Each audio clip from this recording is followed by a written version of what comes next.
This is a 2020 Lamborghini Huracan Evo Spider, and it's the newest version of the Huracan, which is Lamborghini's entry-level sports car.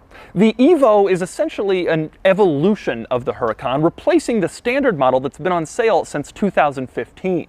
And today, I'm going to review this car and show you what makes it so impressive. I've borrowed this Huracan Evo Spider from O'Gara San Diego, which is also Lamborghini San Diego, which is of course the Lamborghini dealership here in the San Diego area. Lamborghini San Diego has all of the latest Lamborghini models, including the tremendously popular Urus SUV and the Huracan Evo, which has just started to go on sale in Spider form. So let's talk Huracan. Like I mentioned, the Huracan came out back in 2015, and since then it's used a 5.2-liter V10 that makes about 600 horsepower.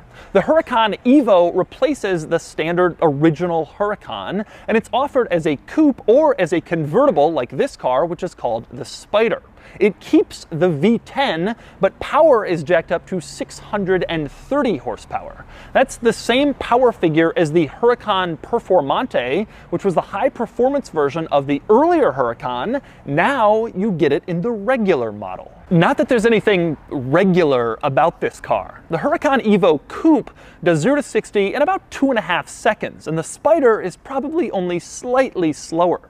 The base price is around $290,000, but things get far more expensive with options. This one is probably around $350,000 as it's configured, and the top speed is just over 200 miles an hour.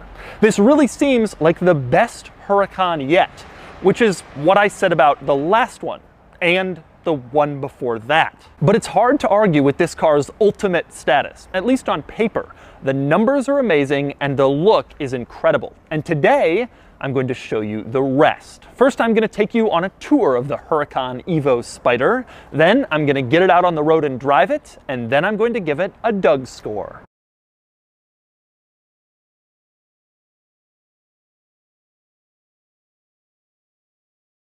All right, I'm going to start the quirks and features of the Huracan with getting in, and that means starting with the key, which has a couple of interesting quirks.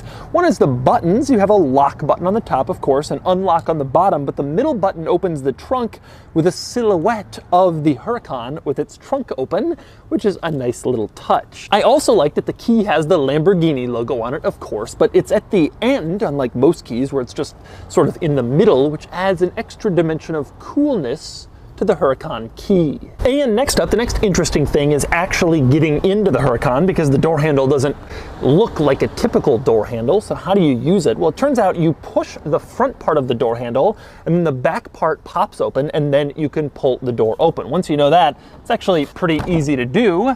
You can get into your Lambo. And next we move into the Huracan, where there are quite a few quirks and features in this interior. The most notable new feature is this big screen in the middle of everything. In the outgoing Huracan, the only real screen was in the gauge cluster area. There was a tiny center screen, but it didn't do much, and you mostly had buttons and switches in the center. And that meant that the passenger didn't really have the ability to easily adjust the audio system, since they couldn't see the readout. They couldn't really do anything with the navigation system. So this new center screen is a big deal for the Huracan for the 2020 model year. Now, with regards to this interior and this screen, once again, hexagons are a big theme. This has been something I've talked about in my prior Huracan videos, and it comes back here, including on this new screen, where you see on the home screen itself, you have many different hexagons to go to many different menus throughout the infotainment system. You also have hexagons in the controls to turn everything on and off. For example, here I am in the controls for the automatic wipers, and you can see the toggle switch is a hexagon, and in fact, it's a hexagon within a hexagon. They're really committed to this hexagon thing. You also have more hexagons pretty much anywhere you turn in this screen. For example, if you want to go to the radio, you can see that the diagram for that is a hexagon inside a hexagon inside a hexagon. But maybe my very favorite hexagon in this infotainment screen is the home button. In a lot of cars, it's like a picture of a house or of the car. In this, it's a hexagon, of course, because what else would it be? Now, I have to say, I did find one major drawback of this new screen situation, and that's the volume control. In order to turn the stereo volume up or down, you actually have to press this little speaker, and then you tap the screen to turn it up or down. So the volume control is not a knob or a switch like in virtually every other car. Instead, it's a two-step process. And you don't even have a volume control on the steering wheel, so it's not like the driver has this any easier. Everybody has to do the tap and then multiple taps for the volume.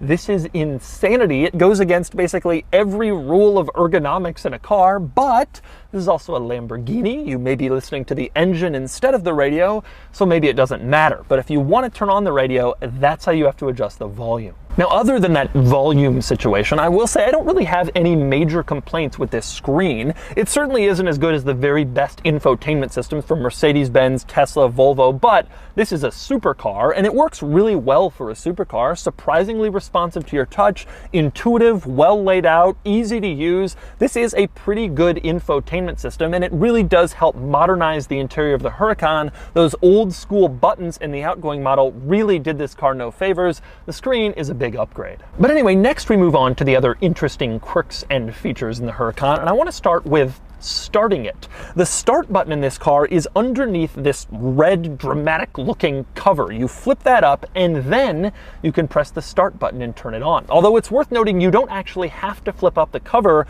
You can also just push your finger through the start button and turn it on that way in case you're feeling especially lazy and you don't want to lift up your red button cover. Now, as for the gear selector situation, this car has a rather interesting one. When you turn on the car, it's in neutral. If you want to put it in drive and go forward, you pull on the right paddle, the upshift paddle, and that will put the car in basically first gear and you can drive away. If you want to put the car in park, there's a little button in the center console. You press P and that puts it in park. If you want to put it in manual mode, press the button below that. It says M and then you're in manual mode and you can shift gears yourself using the paddles. The weirdest part though is reverse. If you want to put this car in reverse, there's like a little handle in the center console. You pull up on this handle and then you're in reverse. I guess Lamborghini wants you to be absolutely certain you want to go into reverse, and so it's quite a bit of a different process than the other buttons and paddles in the gear selector. And next up we move on to the roof, because this car is a convertible and I know you'll want to know how the roof goes down. There's a little switch inside the center console and there's a diagram of a Huracan with the roof going up and down. If you push forward on that switch, the roof will go down and it's pretty quick. Take a look.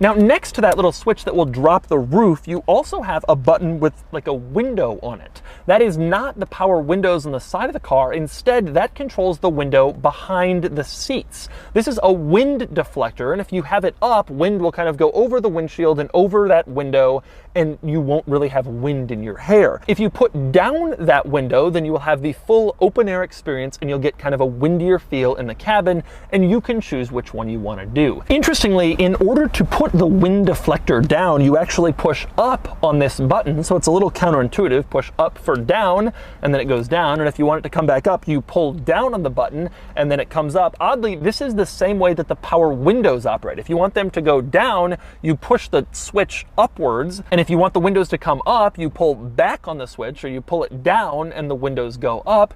It's an odd way to do it, but that's how they've done it here. Now, when you want the roof to go up in the Huracan, of course, it's the reverse of the procedure I showed you before. You just pull on the little roof button in the middle, and then it goes up. Again, pretty quick. Take a look.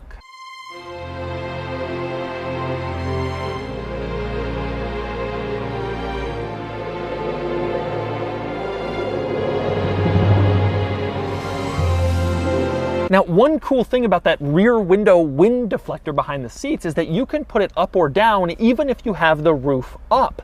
So that way, if you want to just kind of create a little breeze through the interior, but you don't want to put the roof all the way down, you can lower that wind deflector with the roof up, and then you get some more air coming through. That's pretty cool. And next up, another interesting feature of this car. If you look on the windshield behind the rear view mirror, you will see there's a camera there facing out.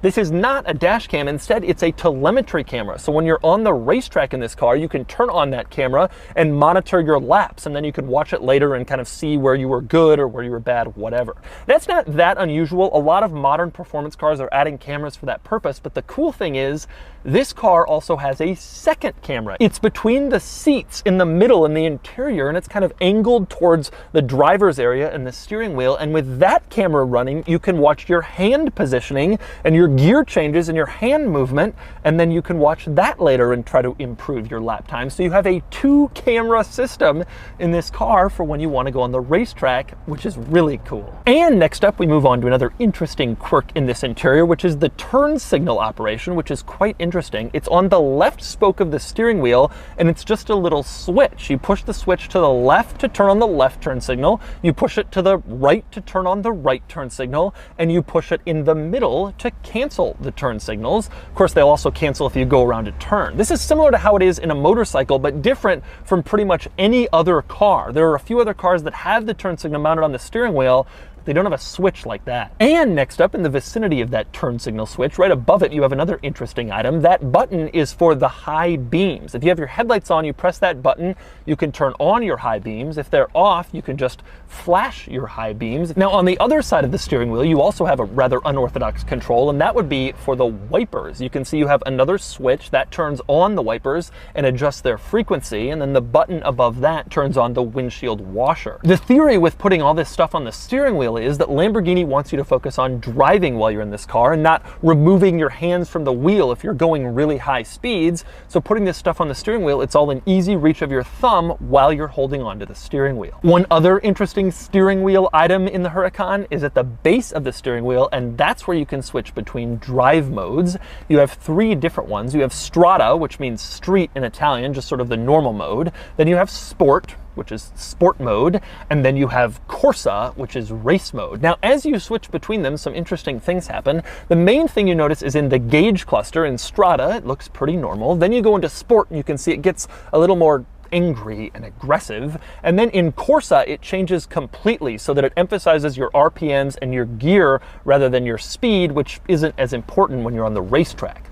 But the most important thing that happens when you go into Corsa is the change in the exhaust. Take a listen to how this car sounds in Corsa.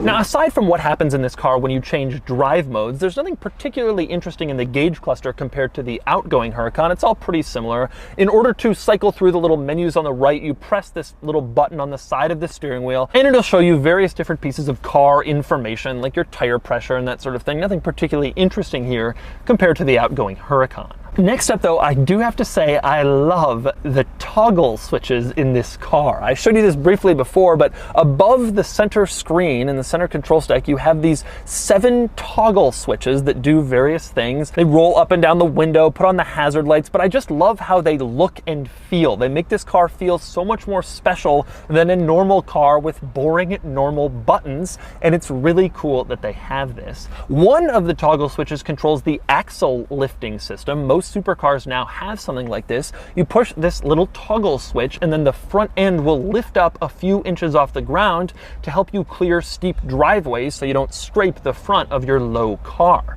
And the other thing worth noting about the Huracan is that it has a rather unusual sun visor. Instead of most cars where you push the sun visor out, in this one you pull it towards you, which is unorthodox, but it works with the shape of the windshield. The weird thing here is how tiny the sun visor is, incredibly small, but you do have a little mirror on it so you can look at yourself as you drive your Lambo. And next up, one more item worth noting in the interior of the Huracan. In the driver's footwell, you have little buttons that allow you to open up the engine cover and the trunk lid for the front trunk. We'll start in back with the engine cover. Now, when you get back here, you quickly discover that the term engine cover is actually kind of optimistic for what this really is, because when you open this up, you quickly see that you don't really get to see a lot of engine back here. The bulk of the engine is contained further forward in the car, but it's underneath where the top goes down, and so it's pretty much kind of covered in place in order to have the top be able to rest on top of it when it's down. So this is what you get access to. It's not quite the same as checking out your Lambo V10, but at least you can see something. Now, one other thing I absolutely love about this car is the placement of the exhaust. I think it is fantastic that they're so high up, kind of right in the middle. They really look like jet engine afterburners or something. They look so cool back here, and it really kind of feeds into the hype and the craziness and the insanity of this car, putting those giant exhaust outlets right there. And next up we move on to another important exterior feature of this car, and that would be its styling. Now, this car is still unmistakably a Huracan. It looks quite a bit like the outgoing model, but it has been modernized and revised for 2020 to become the Huracan Evo. You especially see that up front, where the front end is more aggressive and kind of angrier looking than the regular Huracan before. But really, it's just been kind of revised and tweaked to the point where you'd really only notice the changes if the two cars were parked next to each other, or if you're a big Huracan fan. Now, personally, I don't really see a problem with that. The Huracan still looks modern and cool and aggressive and daring. I think these changes help keep it looking fresh, but it didn't really need a full redesign just yet, since this look is still pretty exciting. And next up, another interesting quirk worth noting about the Huracan. In Lamborghini's official naming, the word Huracan has an accent over the second A. You can see here on the owner's manual that there's an accent there. The problem is that in Lamborghini's official cool Huracan script, there's nowhere to put that accent, so they place a little mark between the A and the N that's supposed to be that accent. That's something most people probably won't notice, but it's a nice little piece of attention to detail, and it keeps Lamborghini's naming consistent even with this cool Huracan font. But wait a second, let's go back to the owner's manual for a second. The accent is on the first A in Huracan, but in the door sill, it's on the second A, and they've repeated that everywhere. The floor mat, you have the accent over the second A. The technology, when the screens turn on, it says Huracan with the accent over the second A. Did they mess that up? Is that possible? Who am I to explain the actions of the Italians? And next up, another interesting item worth noting on the outside of this car, you can only see with the roof down, and that would be at the top of the windshield frame. You can see it says Huracan Spider. This is a nice little quirk that most people won't notice, but when you roll up to your favorite restaurant on your Huracan Spider and park it right in front with the roof down, this way everybody knows exactly what you're driving. And next we move on to the front of the Huracan Evo Spider, where there are a couple of details worth noting. One is that this car still has some of my very favorite turn signals in the entire car industry. When the car is running, you can see it has these very distinctive running lights up front, but then when you put on the turn signal, the signal replaces the entire running light in like 4 different pillars of light, and it looks very cool, very distinctive, and I've always loved how that looks in this car. But next we move up front, and by that I mean in to the front trunk, which you can pop open with the key. And when you open it up, you will discover a couple of interesting items in here. For one thing, it isn't really all that big. Compared to the Ferrari 488 and the Audi R8, this is a rather small cargo area, even for a supercar, so don't expect to take too much cargo in this thing. But another interesting thing you'll find in here is all these zippered black bags. Over on the left and right, you have 2 kind of kidney-shaped bags that are Velcroed into the cargo area, and these are for tire changing. You have a tire inflator in here and kind of other tire changing tools. My very favorite, in the bag on the left, they give you white gloves. In case you ever have a flat tire with your Huracan and you want to change the tire by the side of the road, you have these white Lamborghini gloves you can do it with. Seems ridiculous. The other interesting black bag in here is this larger one. When you open this up, you can see what appears to be wind deflectors, which is kind of odd because I already showed you that there's that power window wind deflector behind the seats. So what exactly is this? Well, it turns out that you're supposed to put these wind deflectors deflectors over kind of on the side next to the seats in case you really want your wind to be deflected. And that way it will really keep the wind out of your hair and kind of diminish all the buffeting from wind going over the car and the seat belts and that sort of thing. So there's an extra auxiliary set of wind deflectors if you want the roof down, but you really don't want any wind. And so those are the quirks and features of the Lamborghini Huracan Evo Spider. Now it's time to get it out on the road and see how it drives. All right, driving the Huracan Evo Spider. This is the first Huracan Spider I've reviewed. I've done the coupes before, so I'm kind of interested in checking this out. Now, one thing worth noting, this car has a rear wheel steering system. The Performante did also, but in this car, apparently it's been really revised to just be dramatically improved and better. Everybody I've talked to says this steers better than the Performante. The sound is certainly out of control. This feels way louder than the regular Huracan. It could be because it's a convertible and so you can just hear it better, but that's an unbelievable sound. As always with the Huracan, the shifts are just instantaneous, incredibly quick, and there's no like shock to it. They're just in the next gear. You don't have to worry about getting slammed around like in some of the old school cars like the Aventador, frankly, with its single clutch transmission. Now, one thing that a few people mention about the Spider version of this car is that there's a lot less headroom in the Spider. And I found that to be true as well. If you're sitting here with the top up, you're kind of scrunched down if you're a taller person. And right now, even here with the top down, I'm sort of looking at the windshield rim at traffic lights and that sort of thing. It's really pretty abrupt in your face. The ride quality in this car is punishing. It's not intended to be a smooth grand touring car, which is good because it isn't. It's tolerable, and I think there are those among us who could daily drive this and be okay. But for me, I like something a little bit more comfortable if I'm going to use it frequently. Of course, the trade-off is that harsh ride gives you stiff suspension and better handling, so that's what you want for a real sports car. Now, in terms of acceleration, you drop a gear.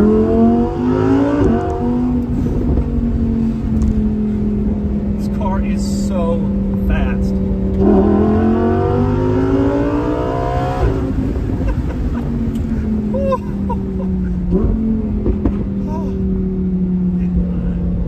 Monstrous. You know, the entire time I've been around this car all day filming it and now driving it, I just keep thinking, how is it possible that they are ever going to improve on this car?